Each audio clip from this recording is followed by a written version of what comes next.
mutukufu, Yesu oli mutukufu, oli mutukufu, Yesu oli mutukufu. Osa nitetendo, Yesu osa nitetendo, osa nitetendo, Yesu osa nitetendo,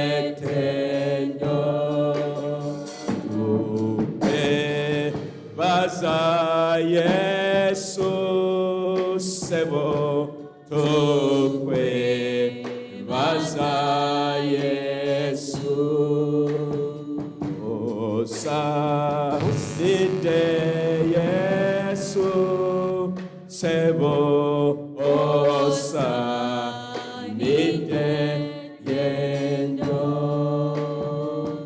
Yimusedde eddoboozi lyo webaze Katonda olw'okukwagala n'akukuuma n'akutuusa mwaka omukadde n'akuwa obulamu n'akuwa ekisa kye. Yimusa emikono gyo, yimusa omutima gwo eri Katonda. Mukama omwebaze kubanga toli wa kitiibwa nnyo okusinga abalala bonna abo ababa bagenze. Naye gwe Mukama akuleseewo olw'ekisa kye kingi wamu n'okwagala okungi. Mukama tukwebaza. Mukama obadde mulungi, Mukama obadde w'amaanyi, obadde wa kitiibwa Yesu. Mukama by'okoze bingi ddala. Mukama tukuwa ekitiibwa kubanga gw'ogulumiziddwa.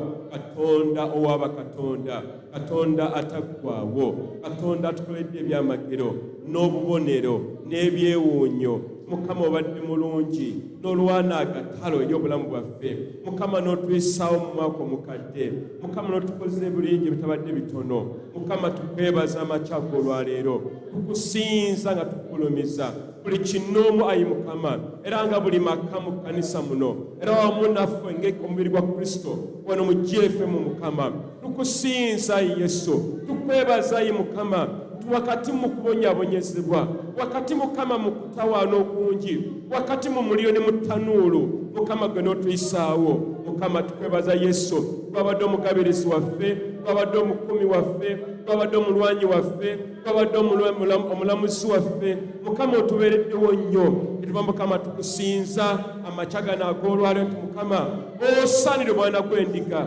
Era Mukama tunaakwebazanga ennaku zaffe zonna ez'obulamu bwaffe, kubanga ggwe obadde mulungi gye tuli. Era Mukama tuze tukusinze, tukwebaze, tukuwe ekitiibwa, kubanga teri Katonda mulala yenna okuggyako ggwe. Mukama tukwebaza mu linnya eddungi era Yesu Kristo Mukama waffe mutusabidde. Amiina, amiina.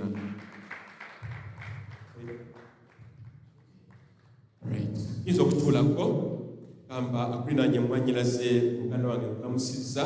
Twebale nnyo okujja mu kkanisa Sabbiiti eno esookedde ddala mu mwaka. Tuli bamukisa nnyo bannange, bangi tebazze naye gwe Mukama akuleese olw'ekigendererwa eno Sande esookedde ddala mu mwaka. Najala Mukama atuyambe nti gwe nange tambulire mu mwaka guno ogw'obuwanguzi, kubanga Mukama Katonda mulungi nnyo era ye wakisa ddala.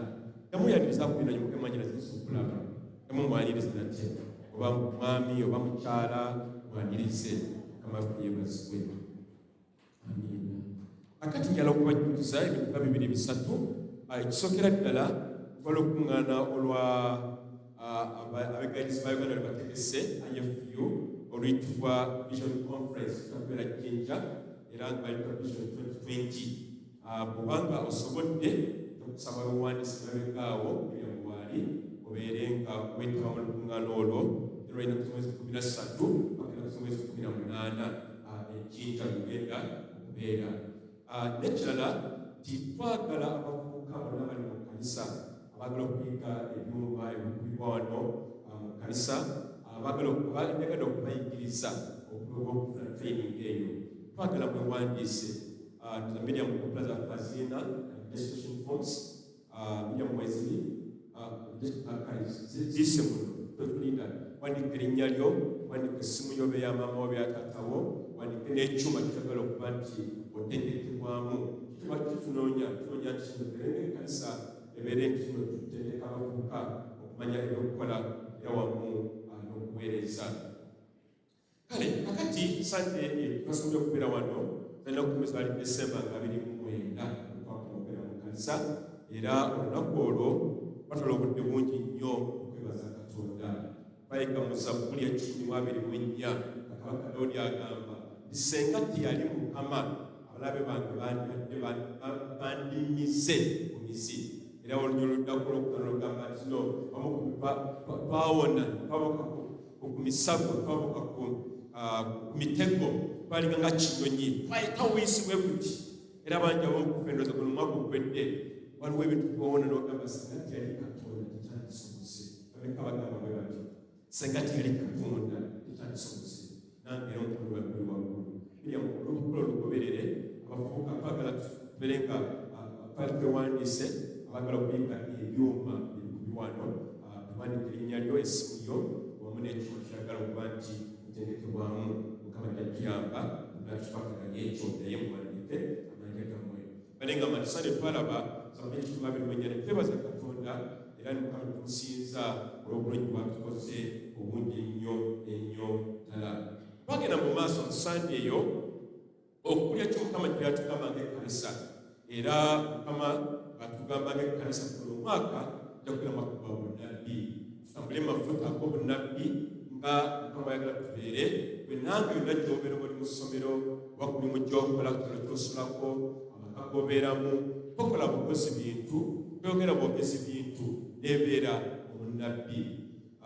Weekend nebadde kusanya emagero eyo wamukodami wange osobola okukikola bwekityo bajja waffe waabwe nali katuba buli lunaku ekyokudduka kula kilomitas nga 3 olusinya naye nali ziruka nesanga mama w'omwana kabukaleka Vincent kali kakakaaba mama wakwerinda nayanyizi naye mutawanya ku mutwe gwe nekakwata nakasula enyogera nako kakadebika omwana myaka ng'etaano mukaaga bwekityo kati nemusaba olwatubalumuleka naomwana twawulire mukabaanedda ajja kuba bulungi nemusabira balika Vincent negamba bisi tokola musajja w'amaanyi nendakula Mukama yeebazibwe njagala wonna w'obeera nakula tamula amafuta g'obunnabbi guno omwaka Mukama kyagamba okukola bwe yonna gy'obeera ettaka ly'ovaako igala nettaka ly'ovaako eryo Mukama akuleba enjawulo ery'obulamu bwo emirimu gyo ery'obufungu bwo byonna biraga omunnabbi akuyandibadde. Era netwogera lunaku olwo nti ekyo ekyawandiikibwa ekikulu kirimu okubikula 19 lunyiriro 10 akanyakana akaba 10b awo tugenda okusanyisa olunaku olwaleero. Naye nga bagenda kusoma akantu ako njagala okuddamu okukakasa nti omulamwa gwaffe ogw'ekkanisa guno omwaka gwe twayise Omwoyo Omutukuvu ng'atambulira mu bunnabbi bwa Bayibuli. Tugasse ebintu bibiri omulundi gumu nti guno omwaka Omwoyo Omutukuvu kikimu. Ekyokubiri Omwoyo Omutukuvu ng'ali mu bunnabbi bwa Bayibuli. Jjukira nti obunnabbi tebuyinzika senga tobeera Omwoyo Omutukuvu. Bw'oba tutambulira Mwoyo Omutukuvu oba tali mu ggwe oba tali ku ggwe toyinza kutambulira mafuta ag'obunnabbi. Nolwekyo kikwanidde ggwe nange okujjuzibwa nate Omwoyo Omutukuvu olunaku olwaleero wanoonakula lwonna naye obeere otambulira si mu maanyi agagoggwe kuba agamaanyi gena bwe gakoma naye amaanyi ag'Omwoyo Omutukuvu. Era twagamba ku lunaku olwo nti Omwoyo Omutukuvu ffe atuyise ng'ekkanisa tutambulire mafuta ag'obunnabbi. Era ne ŋŋamba nti mu bintu byonna byonna bye tulina okukola guno omwaka Yesu oyo akulira obunnabbi abeere mu masekkati ga buli kintu. Ogenda kuyima, ogenda kulima muwogo, ogenda kukola bizinesi, oddayo ku ssomero nanze nange kyali mu ssomero musaasire. Naye buli kimu kyokola kyonna Omwoyo Omutukuvu abeere mu masekkati. Yesu asobole okubeera nga agulumizibwa. Era bwengenda okusesa olunaku olwaleero omutwe gwaffe omukulu gutuyise nti omwoyo omutukuvu mu bunnabbi bwa Bayibuli mu Luganda oba mu Luzungu the Holy Spirit in Biblical Prophecy. Tubikula Bayibuli zaffe ab'Oluganda kubikulirwa essula 19 lunyiriri 10 olusembayo. Bannange tujja kulekeraawo kubajjukiza nti twanidde okuba ne Bayibuli. Toyinza kujja mu kkanisa nga otabangagagaze mu theatre eno kkanisa. Twagala okubayigiriza tubeere nga buli alina wakwata era nanyweza era nga bikwata ebyo ogamba aza amagezi agange yabikwata otuba otulimbidde ddala. Era n'emirimu gye tukola gyonna oba ogenza okukola oba ne kompyuta oba n'ekitabo kino oba ne notubuuka eri kati mu ngeri y'emu n'ekkanisa twagala nga ojja mu kkanisa ofuna Bayibuli eriyo oba tomanyi kusoma era kyamu ne Bayibuli yo gituulirenga mu ndongo bw'otyo tomanya Mukama kyasobola kukola jjakuba okubikulirwa bwe osobola okutegeera Bayibuli ogamba nti bakitegedde bakitegedde naye nga tukkiriza Mukama nti singa Mukama n'abatuwadde ensimbi eziwerako nekugenda mu bintu ebyo okusomesa abantu abakulu okusoma n'okuwandiika n'abatubiga Oluzungu kwala kikola nga Mukama atuwadde obusobozi obwo. Kale okubikulirwa 19:10 lugamba bweruti mu Luzungu mu Luganda lugamba bweruti nti ne ndyoka ngwa wansi ku bigere by'okumusinza naye naŋŋamba nti tokikola. Naye gino ebigambo bino eri Yokaana Mukama muwadde okubikulirwa kati yeewunyisa ebintu bingi nnyo kati n'asalawo avunnamire malayika n'amugamba tokikola. Ensonga yagiwa wansi awo kubanga nange ndi muddu wa Katonda nga ggwe era ng'abooluganda abalala abanywerera ku ebyo Yesu byatumanyisa. Malayika amugamba tongondera tonvunnama masekkatika nze ndi muddu nga ggwe. Weewunye bannange bati bamalayika nabo baddu baweereza Katonda nga nze. Kikyamaanyi nnyo kati Yokaana afuna okubikulwa kuno of course bonna bwali bunnabbi bonna kitabo ky'okubikulwa bonna bunnabbi era tugenda kugenda mu buziba mu nsonga eno y'obunnabbi buno omwaka. Mukama yeebazibwe. Mukama atuyise ng'ekkanisa okutambulira mu mafuta ag'obunnabbi era Mukama Katonda ayagala ggwe nange tukikwate nga kya nkizo era nga kikulu nnyo ddala.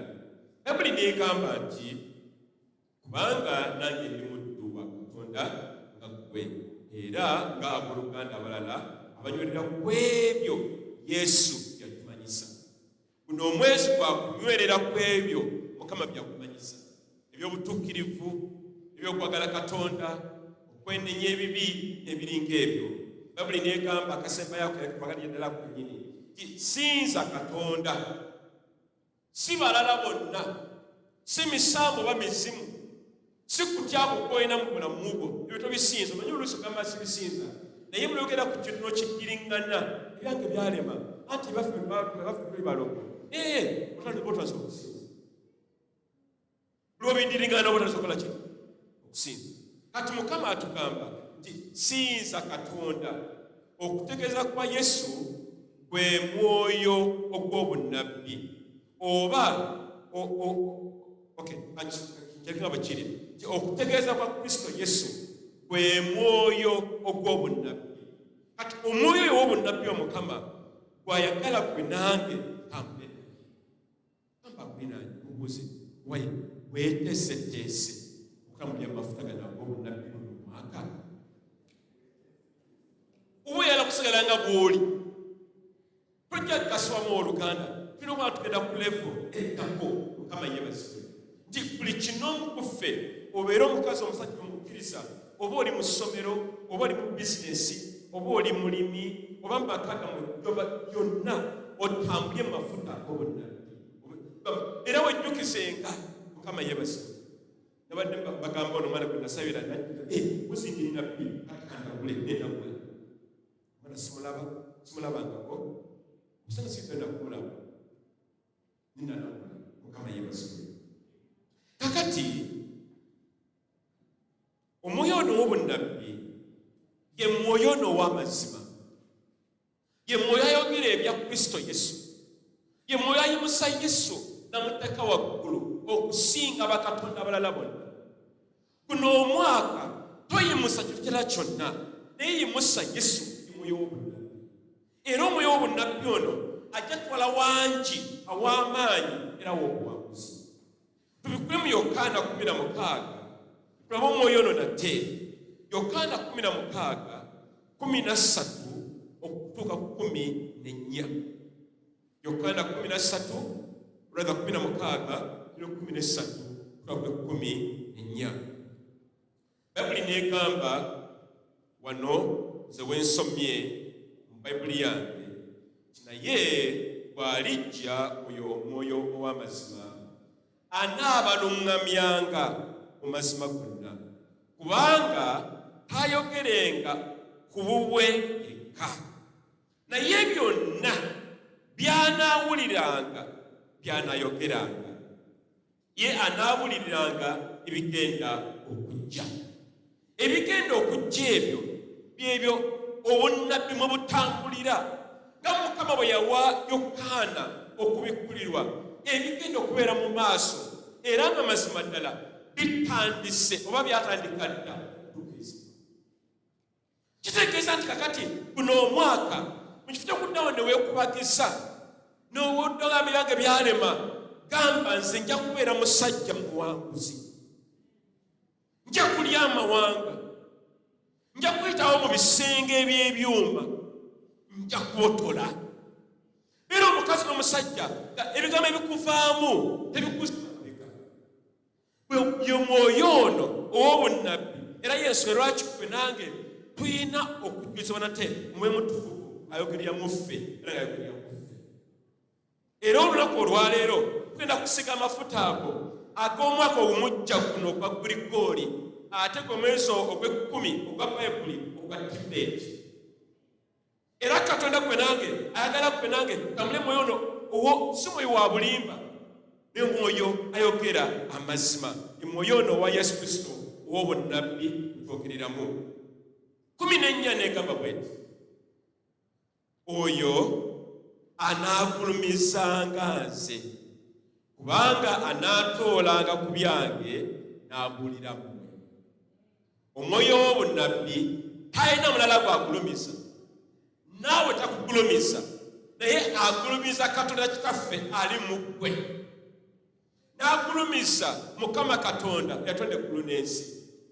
Omwoyo w'obunnabbi ono gwe twogerako talina gw'agulumiza ng'omuntu, naye agulumiza Yesu mu bintu byonna by'okukola oba by'okkiririzaamu. Nakyo kyetwagala ekyo guno omwaka teweegulumiza owooluganda. Ne bw'oba ogaggabadde otya teweegulumiza. Beera mukakkamu, beera mukazi oba omusajja ayina obwetoowaze eri Katonda. Amalala okwegulumiza otaba mwoyo wa bunnabbi owa Katonda bwe yabeera wa Sitaani. Mukama bannange atuyambe. Amalala anti nze byange omumanyi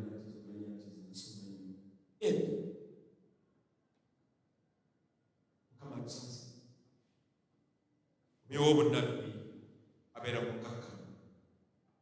Mu ndagaano enkadde tulaba bannabbi baali bangi mu Bayibuli. Tulaba Musa, tulaba Danyeri, tulaba Isaaya n'abalala bangi. Abasajja bano baali boogezi ba Katonda. Bw'osoma Bayibuli yonna, Isaaya, Danyeri teyeeyogerako, ayogeza Katonda yekka. Era omusajja ono bwetwogerako ono, bwetwogerako abasajja bannabbi baali basajja bakakkamu nnyo nga bamizi. Mukama yabakasa kinene nnyo naye nga tebeewaanawaana kwegulumiza. Mukama naffe atuyambe tufune omwoyo oyo ow'obukakkamu eri obulamu bwaffe. Era ne bwogenda mu ndagaano empya tusangamu bannabbi baali bangi, nga omukazi ono eyali yafiirwa omwami we emyaka mingi Ana nabbi Ana yali mukazi mwetowaze ge mafuta ago agabotola agobwetowaze ye mwoyo oyo ow'obunnabbi Mukama gwakozesa okulaga amaanyi ge. Oli muntu buntu, oli mukazi, oli musajja, Mukama ayagala kukozese naye osigale ng'okyali mukkakkamu notazimbanga mugaati. Omugaati gw'olidde olwaliyo ng'ojja ku kanisa bazimbulukusa ne guzimba ku bikuti naye nga munda mpewo kiringa kintazi. Kati Mukama ayagala tubeere nga kabalagala. Waliwo olusibe yeegulumiza ku sayidi y'emu n'azimba naye nga kisigala nga kinyusi walidde kubalagala mu kyamukigera mu kitegeerako. Mukama yeebazibwe. Kati obunnabbi buno Mukama yatusambuliremu bwe buno butwala ng'abana abasajja abali mu Bayibuli mu ndagaano empya omu ne mu ndagaano enkadde. Kakati kambuze ekibuzo ekirala, biki ebyetaagisa oba bisaanizo ki bwe nange bye twetaaga okutambulira mu mafuta gano ag'obunnabbi? Bisaanizo ki? Twogeddeko ebimu ku byo naye munzikirize nzikatirize bimu ku birala ku ebyo. Ekisookera ddala okubeera nga tweyawula. Oluganda weeyawule, va mu kibi, beera mutuukirivu, beera wa mazima, beera mukazi oba omusajja nga weesigika ebigambo by'oyogedde. Olina okubeera ng'oyawuliddwa consecration. Obeere nga Mukama Katonda waffe akulaba nga weeyawudde okuva ku kibi. Obeere omutuukirivu eri Katonda. Obeere ekyo Mukama kyagala okukola. Mukama takozesa bantu nga baddugala oba abantu abatandika kulinnya bibi byabwe. Kibi kye kikutawanya Oluganda: bulimba, bwenzi, mpalana, butasonyiwa. Byonna ebyo byesonyiwe. Waliwo Oluganda omu nanjogera ne ku simu juzi abeera Canada, mukwano gwaffe nnyo, nga ngamba maama we ekisinga omutawanya ennyo yagaana okusonyiwa abamusomya nakaakano akaddiye. Weyeetaagisa Oluganda tuve ku kibi, weyawule kuva ku kibi. Ekyokubiri, beera n'omwoyo ogwawula. Tomala gatula butuuzi bwoti, bannabbi baba balaba museyo. Gezaako nnyo weesentekereza obulamu bwo obeere nga tolaba bulabi bintu, yawula.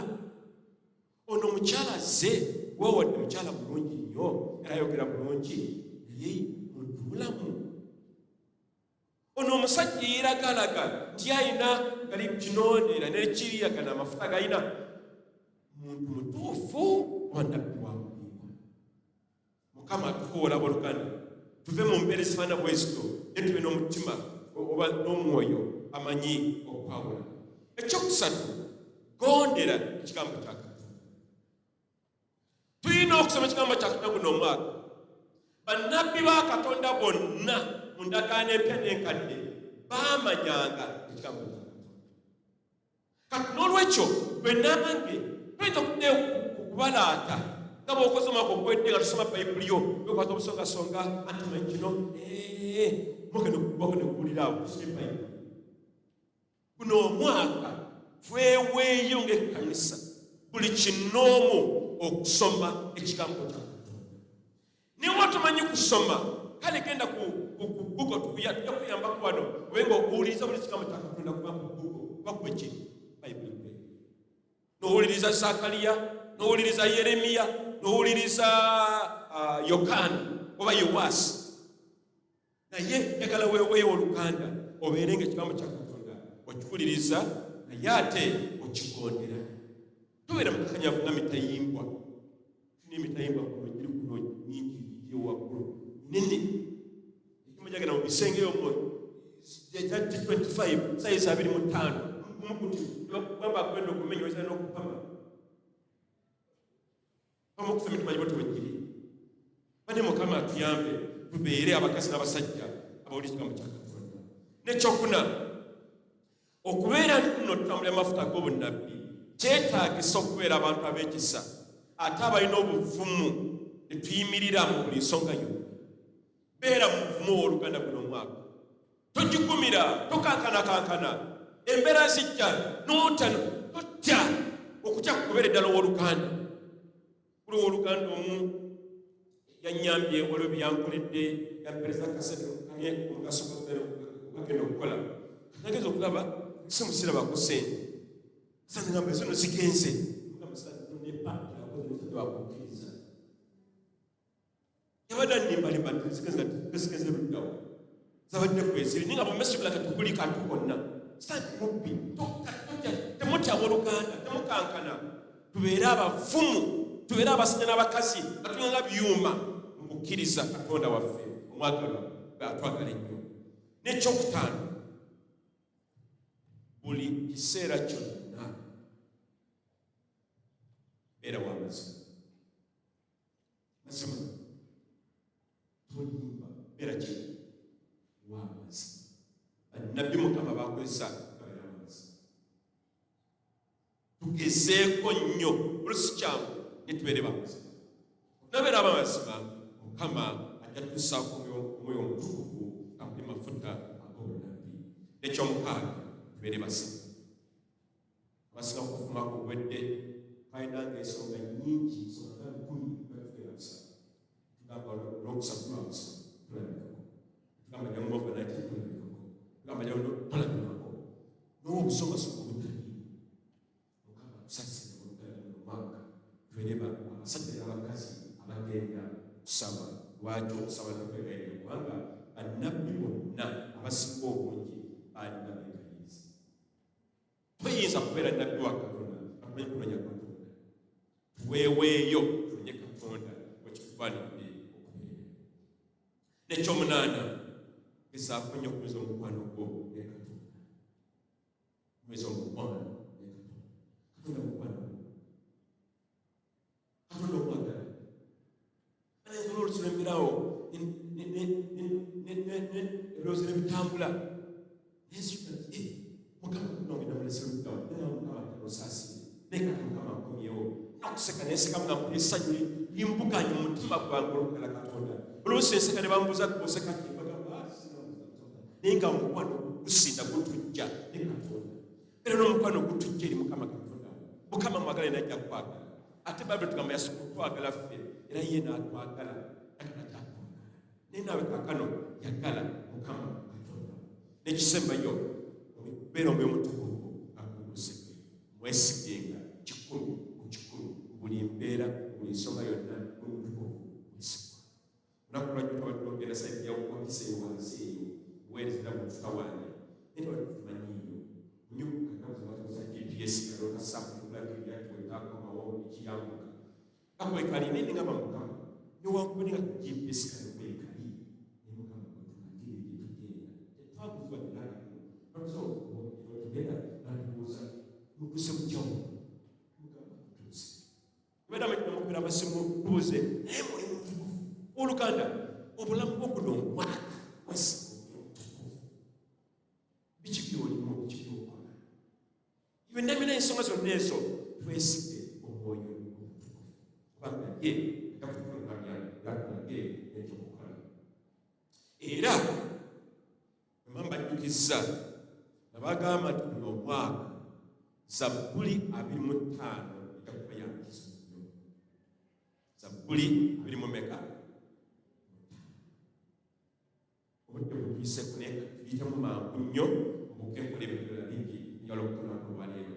Zabbuli 25 kulabe buliyo Zabbuli 25 Zabbuli 25 Zabbuli yaffe ey'omwaka nakitugenera okukola nagibawo aberenge kuli kumpi notspot yafaawo berenge kujuzanga omwaka gw'omutanda leka sibeko ekilomezo omukaaga Bibuli egamba bweti eri ggwe ayi Mukama gyendeeta okusaba kwange neesiga ggwe ayi Mukama tondeka kuswala mu maaso g'abalabe bange tobaganya kumpangula ddala ddala abakwesiga tebajulirenga naye ab'enkwe baliswazibwa. Olwokola negamba nti njigirizanga bwe nnaakolanga ayi Mukama ondage amakubo go mwe nnaatambuliranga onjigirizenga okunywerera ku mazima go era onkulemberenga mu byonna kubanga gwe Katonda w'obulokozi bwange, era essuubi lyange liri mu ggwe olunaku lwonna. Jjukira, Ayi Mukama, okusaasira kwo okunene n'okwagala kwo kungi, kubanga byava dda. Byagala ki? Byava dda. Guno omwaka gwa Zabbuli 25, Mukama yakuswaza senga gwe nawe tomuswaza. Ekibi naffe Mukama tumuswaza, naffe natulekerera ye mu ndowooza zaffe, byetwogera n'ebikulu. Eno Zabbuli 25 guno mwaka yankizo nnyo eri obulamu bwaffe. Batambula amafuta g'obunnabbi, Zabbuli ya 25. Kasimenyire endala ttano nnyo tugende mu maaso. Olw'omusanvu Ebbabuli egambye tojjukira bibi byange. Agambye batuukirivu kiba kiri bannange. Mukama tayagala batali batuukirivu. Era Dawudi amugamba tojjukira bibi byange n'obujeemu bwange eby'omuvubuka bwange, onzijukire, Ayi Mukama, n'okwagala kwo gye ndi bwe kuli, kubanga oli mulungi. N'akamola 8, Mukama mulungi era w'amazima, n'olwekyo ayigiriza aboonoonyi ekkubo lye, abawombeefu abaluŋŋamya makubo ettuufu. N'abayigiriza ekkubo lye, amakubo ga Mukama gonna gajjudde okwagala n'amazima.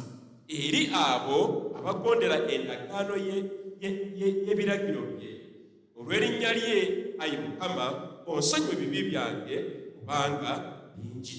Butuukirivu Dawudi ebisigadde mujja kubyesomera. Zabbuli eno gisome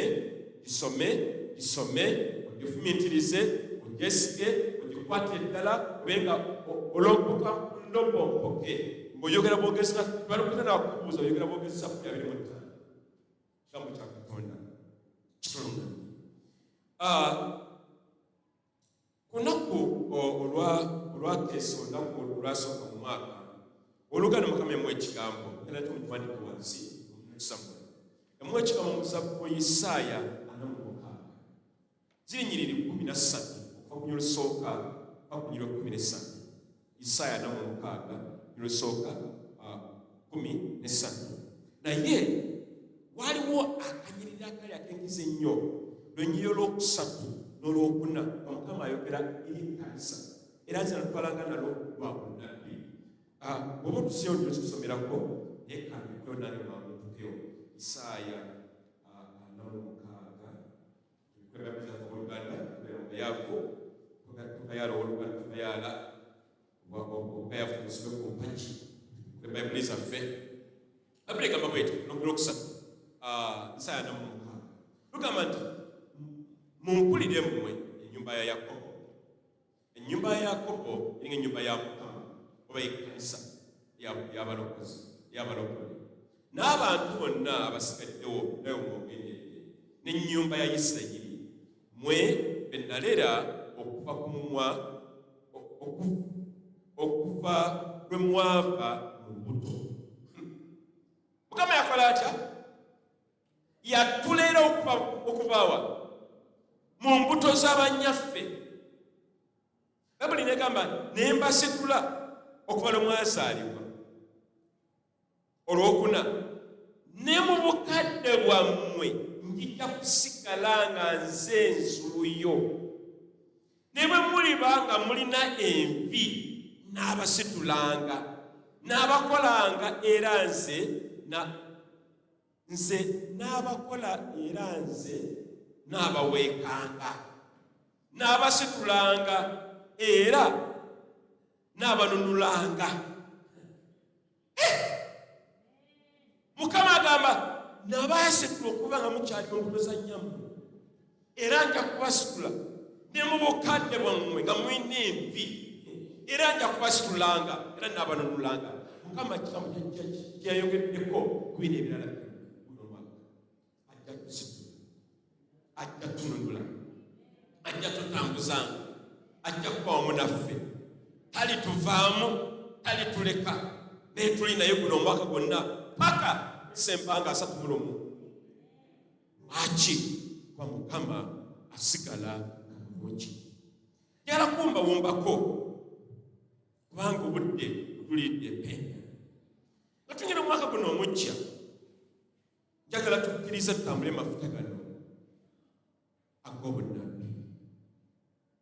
Mukama agamba ayina enteekateeka ennungi eri obulamu bwaffe era ayina enteekateeka ennungi okututwala mu maaso si kutuuza mabega olwo tukola obubi. Era Mukama kale wetukkiriza y'ayina essuubi ery'ebiseera eby'omu maaso. Tuli mu mwezi gwa January naye amanyi byonna ebinaabeerawo mu February paka December byonna abimanyi. Kati Katonda oyo ow'enkola bw'etyo aba asaanidde okusinzibwa n'okwesigibwa. Nga tanguno omwaka tobeeramu na kujumira kwonna, Katonda wo mwesigwa era ye w'amaanyi era w'omukisa. Yesaaya 3:21 agamba nti kino mu Luzungu munsasire, whether you turn to the right or to the left, your ears will hear a voice behind you saying, this is the way, walk in it. Ne bw'onooba otambulidde ku mukono gwa kkono oba ogwa ddyo, amatu go gajja kukulya emabega nga gagamba nti lino ly'ekkubo litambuliremu. Tutambulire mu kkubo ly'obwa Katonda mwe muli ebirungi ebyakaloosa eby'obuwanguzi. Nze nzikiriza nti guno omwaka njokola mwaka gwa buwanguzi era mwaka gwa kisa kingi eri obulamu bwaffe. Guno omwaka gwa nkizo nnyo eri obulamu bwo gwe nange. Mukama ayagala nnyo akutwale mu maaso ove woovudde guno omwaka oguwedde ogende mu maaso omwaka ogenda okujja. Katonda waffe mu Isaaya 4:6 nga nayesomye akakasa Yakobo n'amugamba nti nze nja kubakuuma era nja kubalera. Era Katonda ono kyano nnyo ttuko lyaffe ng'ekkanisa guno omwaka gwonna. Era Katonda agala gwe nange tutambule mafuta gano ag'obunnabbi.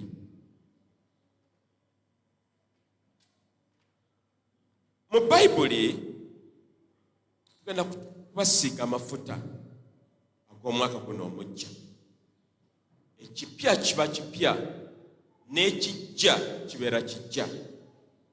Era Katonda waffe ono ayagala gwe nange obeereko n'amafuta nga akabonero ak'Omwoyo Mutukuvu eri obulamu bwo, nti obeere omukazi omusajja omuwanguzi.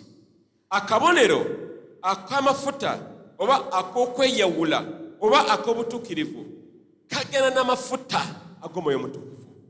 Mu kitabo ky'Abaleevi 8:12 Bayibuli egamba nti awo n'afuuka amafuta kubamu batabani ba Alooni ku mitwe era n'abaawula. Mukama yangambye mulina okwawulibwa okuva ku abo bali eyo mu nsi eyo mubeere banjawulo kuba muli ba kitiibwa, muli baana ba Katonda. Mukama yali kubassaako amafuta olunaku olwaleero. N'ekyokubiri nti amafuta g'obwa Katonda oba agatusibibwa gatuleetera emikisa wamu n'okuganja. Mukama ayagala gwe nange mufune okuganja. Guno omwaka nga buli w'okonkona bakwaniriza, buli ky'okwatako nga kirama, ebyagaana emyaka egiwedde nga bikutuka, enzigi ez'ebyuma n'ebikomo nga zimenyeka bumenyezi.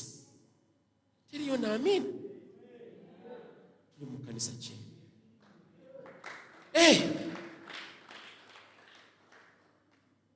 Jjukira nti amafuta gamenya ebikoliko.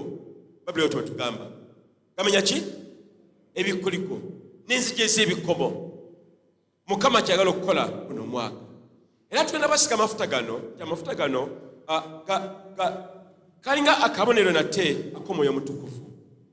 Mu kitabo kya Samwiri 16 Samwiri yayiwa amafuta ku muddu wa Katonda Kabaka Dawudi.